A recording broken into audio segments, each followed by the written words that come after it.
Cameroon's west coast area is unique in many ways.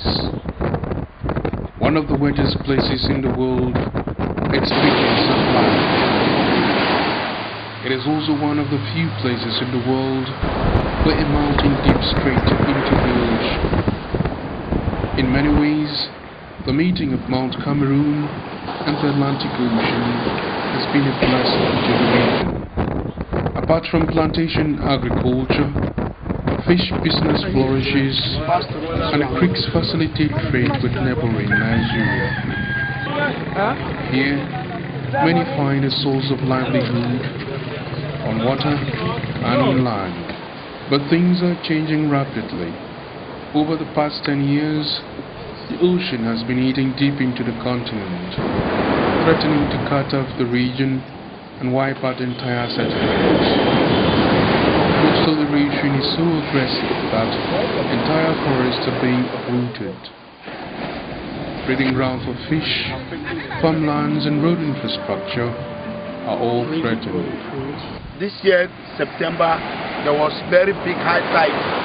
That at that hour, the wave used to flow and pass over the road, which is difficult for vehicles even to cross because it carries sand and fills the road.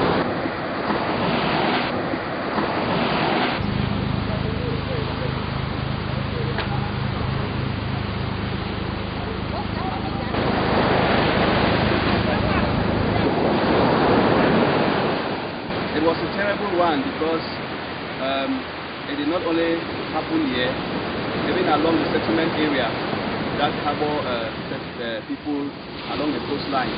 For example, the PROJ beach and the Isobe beach where fishermen reside.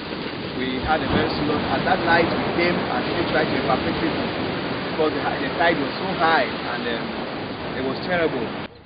The PROJ Beach, a small fishing settlement about 25 minutes drive from the city of Limbe, is on the front lines of a looming calamity. It is known for producing some of the country's largest fishes and is famous for its artisan deep water divers. But now, the people are at the verge of fleeing. The sea has already submerged almost half the village. Houses here, there were houses here. We had houses here. These trees were trees that planted that would stay under when there is sun by then. Like shelter. Like shelter.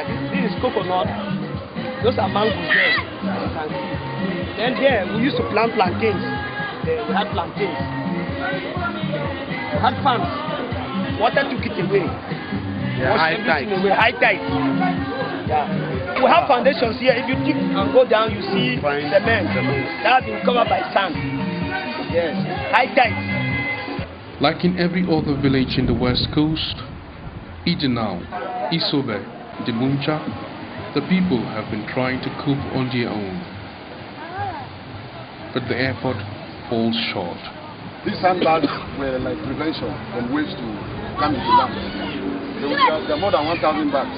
If you look at it today, it is as if everything has been buried, really showing that the area is risky to stay. It is unclear why the waves are getting stronger and the tides are getting higher. But experts say low-lying areas like the west coast of Cameroon are vulnerable to the consequences of the rising level of the sea as a result of climate change. In the west coast of Cameroon, coastal erosion is a growing concern. Part of the problem is the depletion of swaths of mangrove forests that once served as natural levees. Along the west coast, mangrove is used for everything from fuel wood for fish smoking to timber for building. Today, all that is left is a bare shoreline, exposed to the destructive force of the sea. The problem has greatly slowed activities. Because of stronger waves, the fish catch has dropped significantly. Empty boats returning from the sea have become a common sight. The people are losing both a source of livelihood and a way of life. We are almost at the point of running away. Yes, we have asked for the government, we are still waiting for the government to give us a new site just after the bridge. The guys where we want to recite. So they say we should hold on.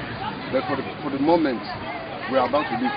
Previously, we had population here in order to carry on our fishing activities successfully. But because of fear, most fishermen have left to other places like Edinao, Isobe, and Bakuru.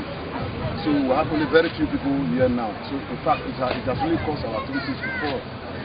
It's about 50%. In the meantime, life goes on, but it is tough living. In November 2011, waves swept away a small boy. Both sides, we are surrounded with water. So we didn't get enough space for play, access to play. See, this time we don't pay attention to the children, they always go for water. They will start to walk. No time the people not just come out, they go for corner water. So one just realize and we already drowned. Funerals like this one have become a part of life. It is not only the ordinary folk that are feeling the pinch of coastal erosion. The municipal council also depends on fishing and trade in the area for revenue. Both are slipping away. Most of those coastal settlements are in a, let me say, in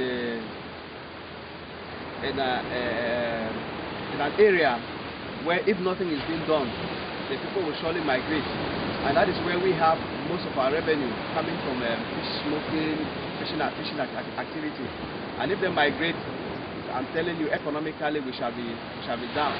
Then this road, as you see it like this, if it is being cut off, we shall also lose some of our customers, economic customers that go to Nigeria to import goods and passes through here from Eden now. We shall not have them again because already now we are already in a competitive situation with Limbe. So if we have obstacles like the road being cut off, that will affect us, our economy, in a very strong way. Unless action is taken, the ocean would continue to destroy the people it once sustained.